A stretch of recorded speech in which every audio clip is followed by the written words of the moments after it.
Bali, andito na si Mami kasi mukhang bubugbugin niya na kami sa gutom. Kain kayo. Ano pa, Mami? Ang nagpapasaya sa amin kahit may problema kami, yung magkakasama kami. Sabay-sabay namin hinaharap ang problema.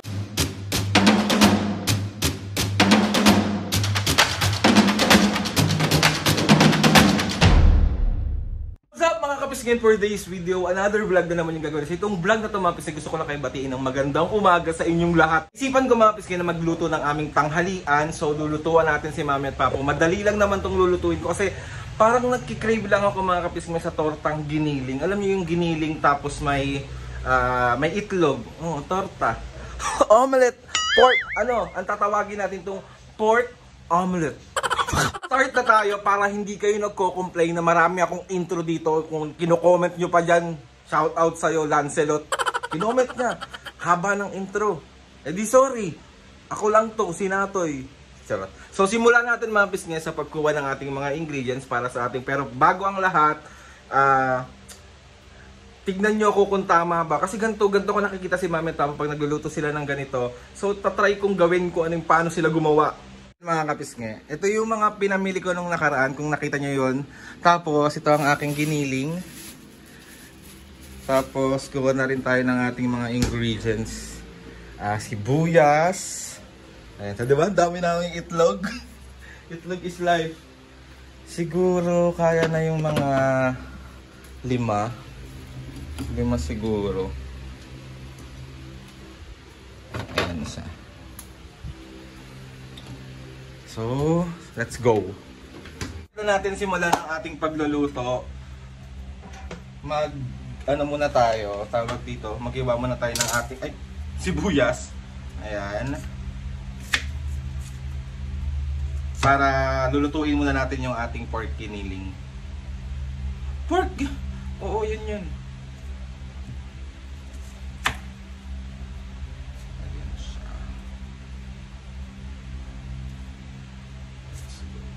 Ewan ko mga kapisngi, parang sobrang nasasayahan ako kapag napagluluto ko sila Mami at Papo. Hindi man ganun kabongga yung niluluto natin, pero alam niyo yon, yung mapaghandaan niyo sila ng pagkain, sobrang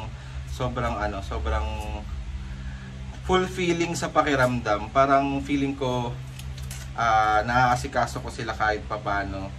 So kayo mga kapisngi, kapag meron naman kayong time na paglutuan niyo yung magulang niyo, go, kasi ang sarap-sarap niya sa pakiramdam. So let's go.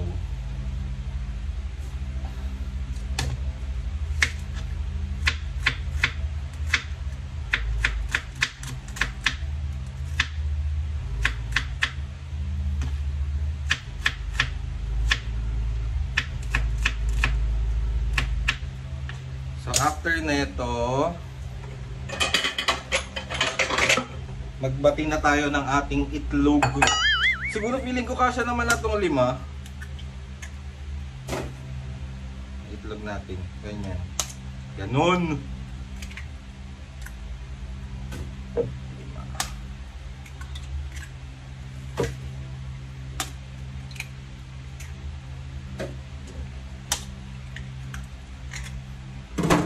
Tapos, babatihin lang natin siya.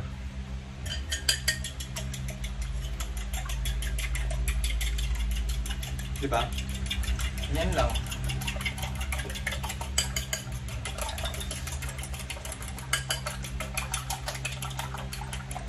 Yan. Tapos pagpainit na ako ng ating kawali, tapos lagay na tayo ng mantikang onti lang. Yan. So ayan, medyo mainit na ang ating mantika. Lagay na natin tong sibuyas natin.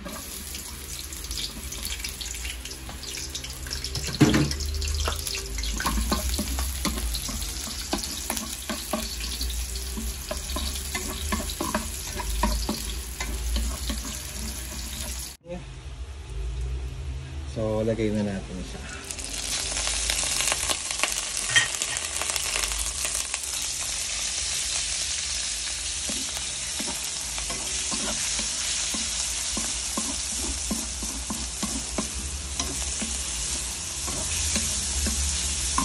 Na natin ito isalin.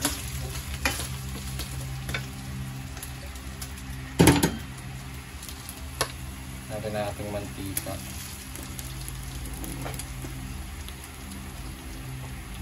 Yan.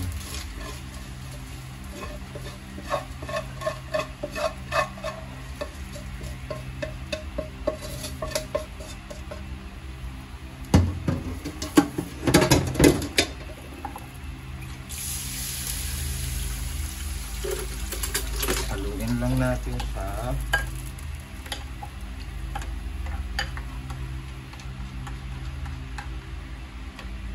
Tapos tayo mag-start na mag-load o mag-prito.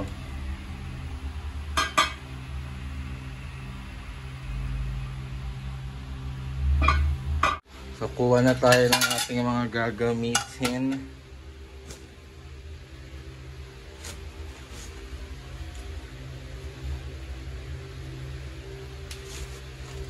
Yan.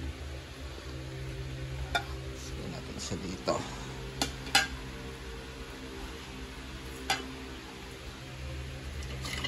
Let's go! Yan ang ating mantika.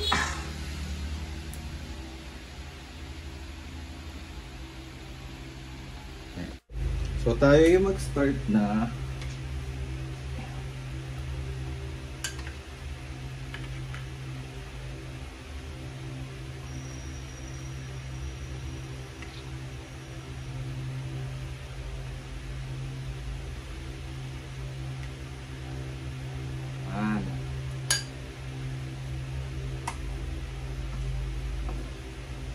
So ayan mga piske, bali babaliktad na natin siya.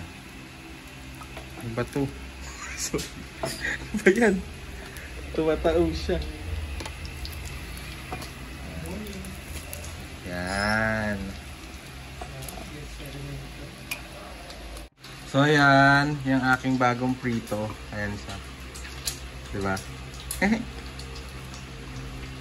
So ilagay na natin to lahat, ang ating last.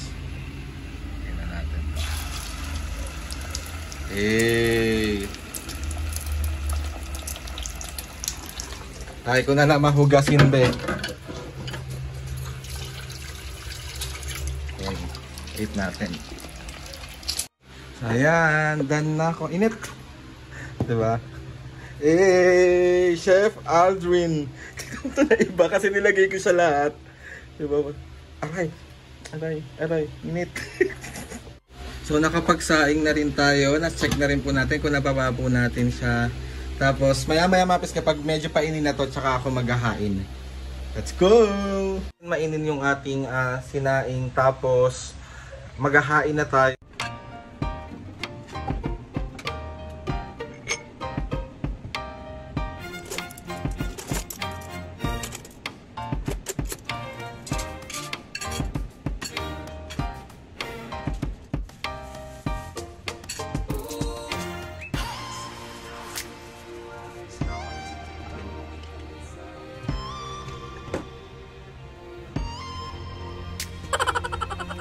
So ayan mga pisngi, bali nahain ko na ang ating pagkain. Tapos si Papa lumabas kasi gusto daw niya ng munggo.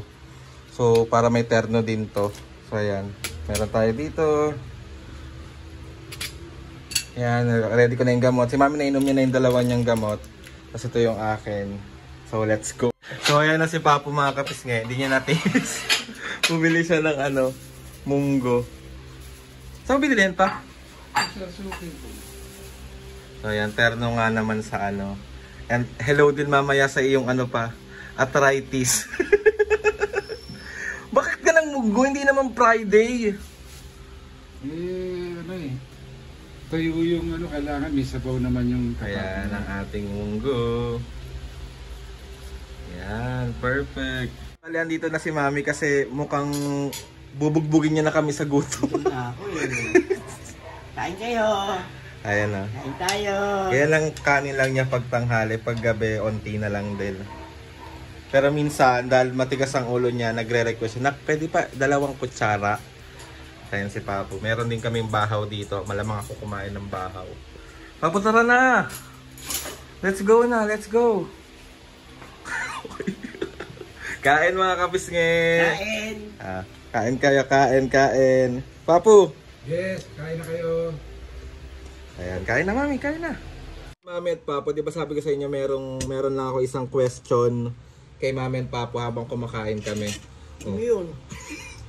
Ano yung tingin mo na naman? Ano yun? So kain kayo mga pisngi. Kain. So bumili si Papo ng munggo. Ayan yung munggong binili niya, ulit-ulit ako. Eh syempre kukuha rin muna ako ng pagkain bago ko sila tanongin.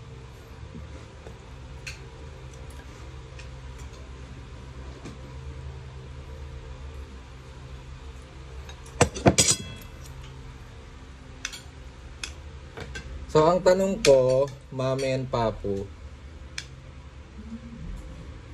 syempre, ano ba to? Ayaw. Syempre, di ba ang mga Pilipino, alam naman natin na likas yan kapag may mga problema, tinatawa-tawa lang nila, di ba? Natural. Tapos tayo, syempre, dumadaan din tayo sa mga problema. So, anong sikreto, Mami and Papo, kahit nagkakaproblema tayo, is masaya pa rin tayo? O, si Papo muna ang sasagot. Papo. Alam mo ang problema. Dumarating sa tao yan. Okay. May katapat na solusyon yan. Kaya hindi kailangan dibdibin, hindi kailangan ma-stress. Gawa ka ng paraan paano ma-solve yung problema. Anong mapapayo mo, Papo, sa mga Pilipino, kahit hindi mga Pilipino na dumadaan sa mga pagsubok? Basta number one yung tumawag ka sa taas. Kasi hindi naman niya binigay yan para ikasama mo. Dapat kaya ka binibigyan ng mga ganyang problema para ma-realize mo yung kung mali ka o tama ka o ganyan. Kaya mayroong solusyon yan. So, ikaw naman, Mami. Tapos ka na ba po? O meron ka pang ibang gustong sabihin? Mamaya naman. Ikaw, Mami. Lahat ng problema may solusyon. Hindi ibibigay sa iyo ng nasa itaas yung kung di mo kaya. Mami, ano pang maibibigay mong payo tsaka about dun sa ganong senaryo? Saka hindi, ang problema tayo rin na makakalutas niyan, hindi ibang tao. Tama, mali? Tama. Oh. O, anong mapapayo mo sa mga tao na may mga pinagdadaanan sa buhay? Natural lang yun eh. Lahat naman ng tao may pinagdadaanan sa buhay eh. Di ba? Oh. Walang perfecto. Kung si perfecto nga pangalan puro problema din. Diba? Totoo. Oh. Ano pa, Mami? Ang nagpapasaya sa amin kahit may problema kami, yung magkakasama kami. Sabay-sabay namin hinaharap ang problema. Huwag tinutulugan. Huwag tinutulugan katulad ni Papo. Joke lang. Hindi, di ba mga kapisngi, tawag dito? May mga problema tayong pinagdadaanan. Pero kasi pag nagkakaisa tayo, tapos pinipili natin maging masaya araw-araw. Di ba? So, lahat, kahit may problema ka, magagawa mo siya ng maayos kasi nasa tama kang pag-iisip. Saka hindi dapat iisa lang ang lulutas ng problema. Sama-sama kayo lutasin nyo. Kaya nga tinatawag kayong pamilya. So, maliit man yan o malaki, basta sama-sama kayo. Totoo. Diba? Huwag niyong kalilimutan na ang makakatulong sa problema niyo is nasa taas. Tama. Pero, hindi kayo tutulungan ng nasa taas hanggat hindi nyo Hindi ka rin tinutulungan. gumagala, Oo. hindi mo tutulungan ang Tuturo sarili mo. niya yung way. Tuturo niya yung way Ikaw, hindi ka para Papo, ma-solve mo yung problema. ikaw rin ang makakalutas kung ano man yung problema mong pinagdadaanan. Ikaw ang kikilos para matapos ang problema. Tsaka mga kapisngi, tawag dito, kailangan yung pag-iisip natin malinis para magawa natin ng maayos yung mga dapat nating gawin, like yung mga problema natin, di ba? Hindi mo siya magagawa ng maayos kapag yung utak mo kurtado na sa mga pinoproblema mo. Kumbaga sabi nga nila, huwag mong problemahin ang dapat problema, na hayaan mo ang problema ang Ano problema? ganun lang yon. So piliin natin maging masaya araw-araw kasi kapag hindi tayo masaya, mas stress lang tayo sa mga problema natin. Yung problema, hayaan nyo yan. Basta, make sure na pag may mga problema kayo, solusyonan nyo ng maayos at nasa tamang pamamaraan. Ganon. Kunyari, Tama. may problema na. May problema ka na. meron ka pa rin kakabit sa katawan mo yung inggit na mas inuuna mo yung maano ng ibang tao. Tama. Di ba? Alisin mo yun para ma-solve mo yung problema mo. Para hindi na madagdagan yung problema mo. Ganun lang yun. Ay ko, mami. Ang problema, maraming problema talagang dumarating, hindi maiiwasan yan. Nasa sa inyo yan kung paano nyo yan susolusyonan. At saka yung stress, huwag nyo sabayan ng stress kasi hindi kayo makakaisip ng magandang paraan kung paano masosolve ang problema. Tama. So kain mga kapisngin. Kain. Sana may mga natutunan kayo kahit papaano. Katulad dito, para ganahan akong kumain, bumili ako munggo. Partner ng ano. Kasi ang niluto ko lang yung tortang giniling. Diba? So kain. Ayun na nga mga kapisngin, bali tapos na kaming mag-lunch. And ayun, maraming salamat po sa pagsama ulit sa akin sa vlog na to para ipaghanda si Mami and Papo ng aming tanghalian. At tawag dito, sana nag-enjoy kayo kahit paano sa mga vlog na ganito, no? Kahit parang feeling ko walang kwenta, no? Pero okay lang yun. So sa question natin kanina mga kapisngin, dugtungan ko lang din. Kumbaga, lahat tayo may mga pinagdadaanan sa mundo. Walang sa atin ang mas isa, walang problema. So ang gusto ko lang sabihin sa inyo na lahat yan malulutusan nyo. Basta magtiwala kayo sa taas, maniwala kayo sa taas, at samahan nyo ng sipag at samahan nyo ng maaliwalas sa pag-iisip para magawa natin lahat yan. So walang ibang makakatulong sa atin kundi mga sarili lang natin at mas piliin natin maging masaya araw-araw. Please subscribe to my YouTube channel and click the notification bell para lagi kayo updated sa mga videos namin. Kapag meron kayo gustong isuggest ng mga vlog, challenges, prank, DM nyo lang ako and tatry natin lahat gawin yung mga kapisngin. In-next ko na mga kapisngin, may nakita ko sa comment section ng sabi niya, si Mami naman daw ang paglutuin natin. So pagluluto kayo ni Mami kahit hindi siya masarap magluto. Ay, napaka-OA. Yari ako neto. So ayun na nga mga kapisngin. See you on my next vlog.